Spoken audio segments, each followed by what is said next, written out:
이동관 방통위원장이 사퇴를 하면서 탄핵안 처리는 불발이 됐습니다. 국민의힘에서는 방통위 지키기 위한 이 전 위원장의 결단이라고 평가를 했는데요. 자, 민주당에서는 꼼수 사퇴를 하면서 사표 수리가 아니라 파면했어야 된다 비판을 했습니다. 더불어민주당 대변인 박성준 의원과 말씀 나눠보겠습니다. 안녕하십니까? 네, 안녕하세요. 자, 먼저 이동관 전 방통위원장 사퇴 네. 예상한 겁니까 못한 겁니까? 허를 자꾸 찔렸다고 하길래. 허를 찔린 건 아니고 예. 얘가 뭐 예를 들면 이제 사퇴설은 좀 있었는데 아하. 실질적으로는 못 버틴 거죠. 못 버티고 나간데 무슨 허를 찔립니까? 네. 그리고 탄핵이라고 하는 것은 절차적 과정이고 국회에서 이렇게 처리하겠다라고 하는 일정들이 다 나왔는데 이동관 방통위원장이 사퇴하는 건 개인적 자유 아닙니까? 그리고 네. 개인적 자유지만 실질적으로는 대통령실과 협의하에서 그걸 처리한 거 아니겠어요? 허가 찔린 게 아니고 그들의 일정에 의해서 이루어진 것이다 이렇게 보고 결과적으로는 탄핵이라고 하는 두려움 네. 못 버티고 나간 거죠. 그렇다면 이동관 전 위원장이 왜 사퇴를 했는지 이거 해견에서는 대통령을 위한 충정이었다 이렇게 얘기를 하긴 하거든요. 그것도 네. 벌써 잘못된 거죠. 대통령을 위해서 충정을 통해서 방송 장악을 하겠다라고 하는 거 스스로 인정한 거 아니겠습니까? 네. 결국은 이동관 방통위원장이 탄핵의 대상이 됐던 이유 중에 하나가 뭐냐면 우리가 언론의 자유라고 하는 부분 네. 언론의 공정성이라고 하는 부분 객관성이라고 하는 부분이 민주주의의 가장 기본인데 방송 장악을 통해서 솔직히 지금 보면은 윤석열 대통령을 위한 맞춤 뉴스를 하겠다라는 것이 이동관 방통위원장의 의도가 아니겠느냐. 그렇게 드러난 거 아니냐. 그래서 결국에 이제 탄핵에 대한 결정적 사유가 된 것이죠. 네. 이 방통위 같은 경우는 사실 5명의 합의체 기구입니다. 네네. 대통령이 지명하는 2명 또 여야가 추천하는 3명 하고 하는데 지금 아직 이 전 위원장 얘기 들어보면 상임위원 임명하는 거 아직 계류 중인 상황인데 그래서 이렇게 하는 건 부정적인 입장을 보이고 있는 것 같아요. 아니 이제 이렇게 되는 거잖아요. 예. 지금 방통위원장의 임명 과정들을 예. 한번 보자고요. 한상혁 방통위원장을 어쨌든 법적으로 엮어서 네. 내쫓았단 말이죠. 그러면서 야당 추천 몫이었던 최민희 의원을 임명하지 않고 네. 그럼 방통위원이 원래 5명인데 방통위 대행이었던 김효재 의원하고 국민의힘 여당 추천 몫인 2명이 네. 그다음에 방통위를 이어왔던 거 아니겠습니까? 단둘이 했었습니다. 단둘이 했었지 않습니까? 네. 짝짝꿍한 거 아니겠어요? 그렇게 해서 유지해 와서 그래서 실제 이동관 방통위원장이 될 수 있는 길을 만들었던 거 아니겠습니까? 그것 자체부터가 잘못됐고 네. 그러면 국회가 추천한 야당 몫의 방통위원장 임명도 하고 절차적 과정을 지켰어야 되는 건데 그것을 스스로 부정하는 것이 지금 윤석열 정권 아니겠습니까? 어디서부터 출발하는 겁니까 도대체? 자, 그래서 홍익표 원내대표가 제가 한 말씀 드리면 이 본질을 흐리기 위해서 항상 보면은 프레임 전환을 자꾸 만들어내는데 예. 그 프레임 전환이 스스로 발목을 죄는 발목을 잡는 그러한 모습이에요 지금요. 예. 제2의 제3의 이동관 나온다면 다 탄핵시킬 것이다 라고 지금 얘기를 했는데 네. 자 후임으로 지금 이진숙 전 MBC 사장 대전 MBC 사장 또 지금 보도에 따르면 김홍일 국민권익위원장 얘기가 나오고 있습니다. 어떻게 보고 계십니까? 국민권익위원장 네. 김홍일 위원장은 임명된 지 얼마 안 됐잖아요. 취임 5개월밖에 안 됐어요. 국민권익위가 뭐냐. 국민의 권익을 예. 지키기 위해서 위원장이 됐고 5개월 만에 그러면 방송통신위원장은 전문성이 없는 검찰 출신의 인사가 네. 방송과 통신이라고 하는 이 새로운 21세기 이 얘기를 했었잖아요. 네. 이동관 방송통신위원장이 지금 전 세계적인 이러한 방송과 통신이라고 하는 부분이 대전환의 시기가 왔는데 예. 이명박 정부에 있었던 인사가 지금 21세기에 맞느냐. 그것을 다시 도돌이표로 이동관 위원장을 임명하는 게 안 맞다라고 하는 게 네. 대부분 언론계의 여론, 중론이었단 말이에요. 그런데 검사 출신 김홍일 위원장이 권익위원장을 하는데 전문성도 없는 분을 다시 임명한다. 그것은 제가 볼 때 제가 귀를 의심했는데 예. 만약에 이게 이런 절차적 과정을 간다고 했을 경우는 저는 이건 도저히 국민들이 납득할 수 없는 문제다. 말씀처럼 검사 출신입니다. 네네. 두 대통령하고 상당히 오래 근무연도 있고 이건 알고 있는데 좀 관계성이 사실 좀 적어. 뭐 국민권익위원장은 뭐 검사 출신이 하는 거 할 수 있다고 하더라도 방통위원장이 이게 하는 게 맞습니까? 저는 충분히 얘기하지 않았습니까? 예. 방송통신위원이라고 하는 위원장이라고 하는 것이 언론의 이제 제 사부뿐만 아니라 네. 통신 특히 ITC 관련된 ICT, 부분이라든가 이런 새로운 분야들에 대한 준비를 해야 되는데 네. 과연 검사 출신 수사했던 분이 이런 미래의 아젠다를 제시해 줄 수 있는 일이 맞느냐. 그건 한번 생각해 봐야 되는데 제가 그 얘기했잖아요. 귀를 의심했는데 만약에 그러한 분이 거론됐다는 것 자체부터가 저는 시스템에 문제가 있는 거 아니냐 이렇게 생각하고 있습니다. 인사 시스템 같은 걸 말씀하시는 그렇죠. 겁니까? 예, 예. 알겠습니다. 자, 예를 들면 네. 박 변호사님도 네. 알겠지만 누군가를 추천하려고 하면은 그 추천의 전문성뿐만 아니라 그 역할을 충분히 해왔는지 네. 업적이 있는 건지 그렇죠. 다 그런 것들을 행적이나 따져서 봐야죠. 다 예. 하는 거 아니겠습니까? 예. 그걸 따지지 못했다. 저는 좀 아직 뭐 임명 안 했으니까 예. 섣불리 얘기할 필요는 없을 것 같습니다. 내정됐다고 하는데 보도기 때문에요. 이건 뭐 네네. 확인할 수가 아직 확인이 된 거라고 보기는 어렵습니다. 자, 지금 탄핵안이 지금 불발된 상황인데 또 눈에 띄는 게 쌍특검 처리 부분이거든요. 금요일 날 이제 본회의를 하는데 이때 처리 가능한 겁니까? 아니 저는 이렇게 예. 드리고 싶어요. 이 쌍특검이라고 하는 게 언제 얘기입니까? 오래됐죠. 오래됐고 지난 대선 때부터 나왔고 실제 국민의 의혹의 시선으로 봤을 때 이 문제는 좀 풀어야 된다. 네. 그래서 민주당도 주장을 했고 국민의힘도 이런 국민의 의혹이 있을 경우에는 특검을 통해서 해야자라고 과거의 주장 이 주제만이 아니라 네. 그렇다고 하면은 떳떳하다고 하면 특검을 빨리 처리해서 이 수사가 진행되는 게 마땅하다라는 것이 국민의 여론 아닙니까 지금 예. 봤을 때 이거를 지체해서 무슨 이득이 있겠습니까? 그러면 민주당 입장에서는 이건 어차피 지난번에 패스트트랙을 태워서 네. 법사위 180일 지금 본회 60일간 하니까 60일 안에 좀 처리하면 되는 거 아니냐. 네. 그 이제 60일 처리하지 못하면 22일 날 기간 끝나고 그 다음에 열리는 본회의에서 처리하게 돼 있거든요. 네. 이건 언젠가는 처리하게 돼 있는 거 아니겠습니까? 처리할 수밖에 없는 상황이다. 처리할 수밖에 없는 거. 법적으로. 그렇다고 하면은 예. 정정당당하게 떳떳하게 특검 처리에 임하는 것이 여당의 도리다 이렇게 보는 겁니다. 지금 국민의힘은 이게 총선용 특검이다 이렇게 얘기를 하고 있고 혹시 이제 법안이 통과되더라도 대통령 거부권 행사 이 부분도 아니 걸려 있잖아요. 그러면 제가 또 역으로 질문 예. 드리고 싶어요. 총선용 특검이라고 주장하기 전에 이미 그러면 이 문제를 특검을 할 수밖에 없는 문제였다고 하면 네. 제가 여당이 임하는 것이 도리다 이렇게 얘기를 하지 않았습니까? 그럼 그 이전에 처리를 해서 처리했으면 되는데 끌고 왔던 것이 누굽니까? 네. 국민의힘 아닙니까? 아하. 이거는 12월까지 몰고 왔던 것이 국민의힘의 책임이 크다 이렇게 보는 거죠. 최상병 관련된 뭐 국정조사라든지 특검은 지금 어떻게? 아니 그건 반드시 해야 되는 거 아니겠습니까? 우리나라의 소중한 군인 장병이 사망한 사건이었고 네. 순직 사건 아닙니까? 그 수사를 하는 데 있어서 공정하게 일 처리를 하려고 했던 박정훈 대령과 네. 관련된 부분이고 이것은 뭐냐면 국가의 통치 시스템이 제대로 되고 있느냐에 대한 아주 중요한 사안이란 말이에요. 그렇기 때문에 국정조사 사안이고 국정원소가 미비하다고 하면 특검까지 가야 되는 문제인 것이죠. 이거 당론으로는 채택이 된 이미 겁니까? 돼 있었죠. 돼 있습니까? 예. 자 그리고 지금 김건희 여사 관련해서 명품백 수수 의혹이 네네. 지금 있는데 요거 보도라고 해야 되나요? 하여튼 이거는 이번에 특검에 넣기는 어렵다. 박주민 의원은 또 그렇게 얘기를 그거는 하더라고요. 특검 사항은 아니죠. 아하. 이거 특검 사항은 아니고 네. 이미 이제 유튜브 채널에서 예. 김건희 여사가 명품백을 받는 장면이 그것이 그대로 드러난 거 찍혀 아니겠습니까? 있죠. 그렇다고 예. 하면은 저는 아주 그 기본에 돌아가야 된다고 봐요. 그럼 대통령실 입장을 내야 되는 네. 것이죠. 이게 입장이 어떤 나와야 상황이고 된다. 어떻게 처리했고 어떤 예. 상황인지 왜 그런 일이 벌어졌는지 설명을 해야 돼요. 국민들은 궁금해하고 있지 않습니까?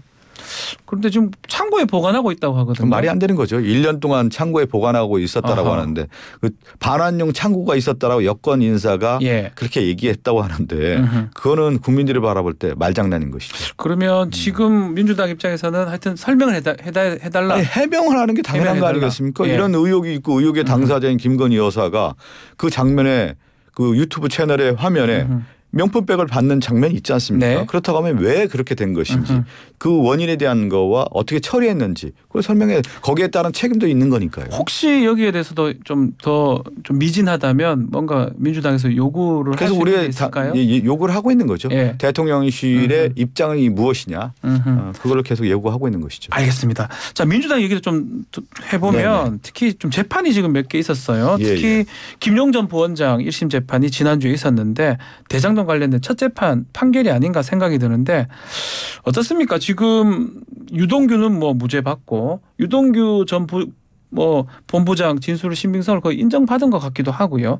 앞으로 좀 재판이 어떻게 진행될까요? 재판 이제 과정에 대한 어떤 네. 결과에 대해서 뭐 제가 섣불리 얘기한다라는 것은 좀 도를 넘는 거지만 그 동안의 유동규의 진술을 보면 네.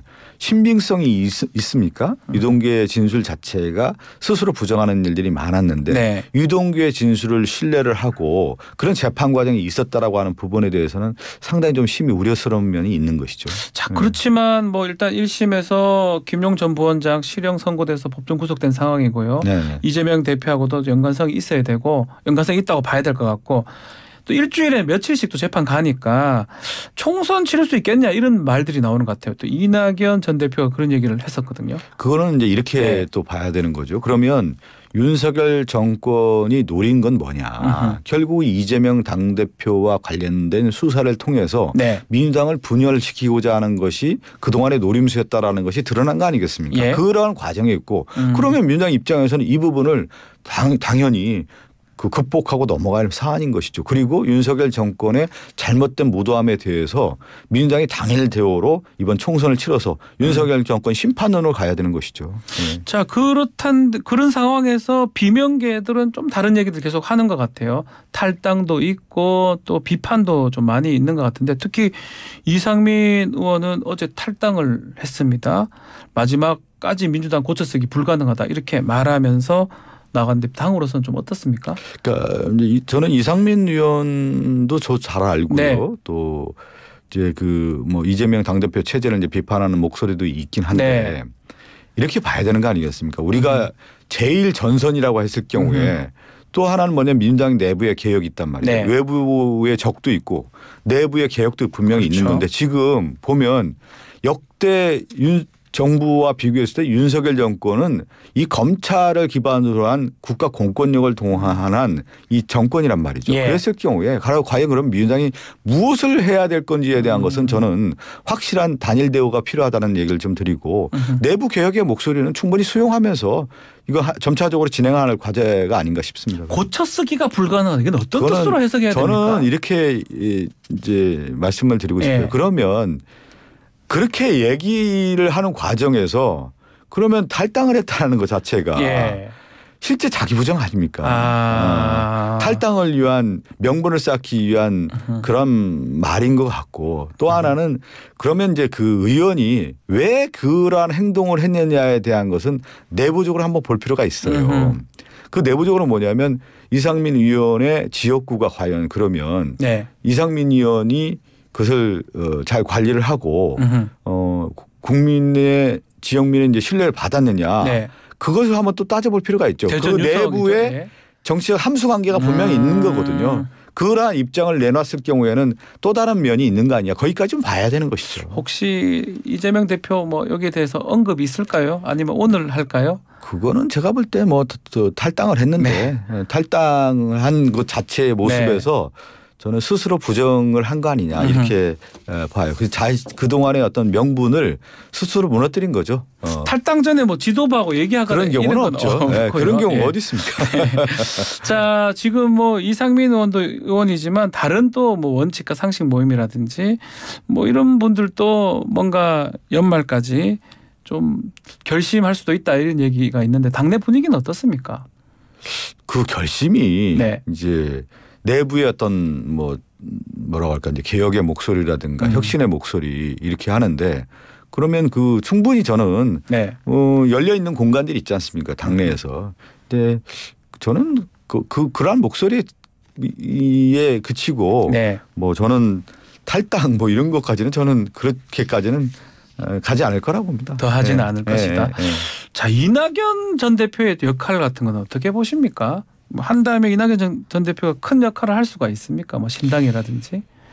그거는 저는 근데 일단은 한국 네. 정치에서 뭐 이낙연 전 대표님을 두고 얘기하는 게 아니라 법칙이 있지 않습니까? 네. 신당 창당의 조건은 뭐냐면 야당이 신당 창당을 했을 경우에는 대부분 이런 겁니다. 차기 대선 후보로서 유력한 후보로서 있느냐. 네. 그것은 왜 그러냐면 민심의 결집을 할 수 있는 상징성이 있기 때문에 그런 거고 또 하나는 이 후보와 그 세력들이 예. 명분이 어떤 거냐. 그러면 그 시대 정신을 담아야 되는데 지금 시대 정신은 야당 아니 국민의 지지 국민 승리로 가기 위해서는 이 윤석열 정권의 민주주의 퇴행이라든가 이 검사를 기반으로 한 이 합법적 폭력을 행사하는 부분에 대해서 국민들이 야 이거 도저히 있을 수 없는 일이다. 그래서 윤석열 심판론으로 가고자 하는 저는 그 명분이 여기를 예. 누가 획득하느냐에 달려 있는 건데 이 싸움에 있다고 저는 보는 겁니다. 그랬을 경우 이것이 필요 충분 조건을 갖춘 정당이면 네. 되는 건데 그 정당을 지금 민주당이 갖고 있기 때문에 신당 창당의 지분이라고 할까요? 공간이라고 할까요? 룸이라고 할까요? 이것은 상당히 좁다 이렇게 보는 거죠. 작다. 저 이렇게. 누군가를 특정해서 하는 게 아니라 네. 지금은 그러한 세력 분포와 명분에 있어서는 민주당이 그걸 갖고 있다 이렇게 보는 겁니다. 자, 근데 이제 중요한 거는 선거제 개편 부분인데 아직까지 정리가 안 되고 있습니다. 특히 이재명 대표가 또 발언 병립형 네. 회기를 시사하는 발언을 하면서 얘기가 조금 시사한 복잡해지고 건 있습니다. 아니고요. 예. 이제 실기 실용을 얘기했는데 그렇게 이제 언론에서 이제 해석을 한 네. 거죠. 자, 그렇다면 앞으로 어떻게 진행이 되는 겁니까? 저는 이게 선거제가 네. 의외로 막 복잡하게 막 말씀들을 하는데 굉장히 단순해요. 사실을 보면은요. 어떤 거냐면 소선거구제를 유지하는 거 아니겠습니까? 네. 그럼 비례대표제를 어떻게 할 거냐에 대한 부분인데 저는 우리 당보다는 국민의힘의 의도가 뭐냐를 봐야 되는 거예요. 국민의힘. 네, 국민의힘의 의도는 분명히 드러나는 거 아니겠습니까? 연동형으로 안 가겠다라는 거 아니에요. 예. 연동형으로 안 가겠다라는 거고 만약에 연동으로 갔을 경우에 유성정당 창당하겠다라고 하는데 예. 여기에도 다른 생각이 좀 있을 수 있어요. 병립형으로 가겠다라는 건데 그것은 기득권을 유지하겠다라는 게 국민의힘의 의도인데 네. 그럼 왜 이게 왜 나왔냐. 연동형이라고 하는 것은 기본적으로 다당제를 기반으로 하는 거 아니겠어요. 예. 그럼 이준석 신당이 나올 가능성, 공간, 룸이 생기는 거예요. 이거를 원천적으로 차단하겠다라고 하는 것이 네. 국민의힘의 의도인 거예요. 그래서 병립제를 고수하고 있는 겁니다. 근데 우리 당은 병립제가 퇴행이라고 보는 거기 때문에 어려운 문제고 그럼 네. 연동형으로 갔을 경우에 뭐가 나오냐면 그러면 유성정당을 창당하느냐 창당하지 않느냐의 문제를 가는 거예요. 예. 다른 비례대표제의 여러 논의는 실질적으로 어려운 거예요. 지금 볼 때. 그러면 기존에 있는 연동형을 유지했을 경우에 그럼 국민의힘도 연동형을 했을 경우에 유성정당을 창당하겠다는 거 아니겠습니까? 네. 마지막 그렇게 했을 경우에. 예. 그럼 우리 당은 어떻게 하겠느냐에 대한 부분이란 말이에요. 근데 여기서 하나 더 나가면 네. 아까 얘기한 것처럼 연동형일 경우에는 제3지대의 가능성을 열어놓는 정당 구조가 이제 만들어지는 그렇죠. 거고요. 예. 그러면 유성정당을 창당하지 않았을 경우에 유성정당과 비슷한 자매 정당이 나오게 돼 있단 말이에요. 하더라고요. 이걸 인정할 수밖에 없는 구조라는 것을 출발하면은 저는 답이 나와 있다 이렇게 보는 거예요. 제가 확고하게 답을 드릴 수는 없지만 예. 답은 이미 나와 있다라는 거죠. 이게. 국민의힘하고 결국은 좀 얘기가 돼야 되는 거 아닙니까? 마지막까지 하겠죠. 마지막까지 협의를 하게. 그 선거제는 네. 그 여야 합의로 하게 되어 있습니다. 협의 왜냐하면 합의로 했습니다. 패스트트랙 할 시간도 없어요. 없고요. 그렇게 해서 하기 때문에 예. 제가 말씀드린 것처럼 민주당의 입장이 아니라 저 국민의힘의 의도를 봐야만 저는 선거제와 관련된 부분이 정확하게 답이 나온다 이렇게 보는 거죠. 그러면 국민의힘이 원하는 뭐 병립형의 권역별 비례 아니면 김진표 의장이 제안했던 그렇게 될 가능성도 있는 겁니까? 그렇지는 않죠. 그게 이제 여야 합의되기 때문에 네. 병립제에 대한 부분이 하나 남아 있는 거고 네. 제가 말씀드린 연동형에 대한 그러한 정치적인 내부적인 그 견해들이 분명히 있는 것이다. 네. 계산이 있는 것이다 이렇게 보는 거죠. 알겠습니다. 그렇게 보면 이 선거제라고 하는 건 아주 심플합니다. 알겠습니다. 자, 오늘 말씀은 여기까지 듣겠습니다. 감사합니다. 네, 감사합니다. 박성준 의원과 함께했습니다.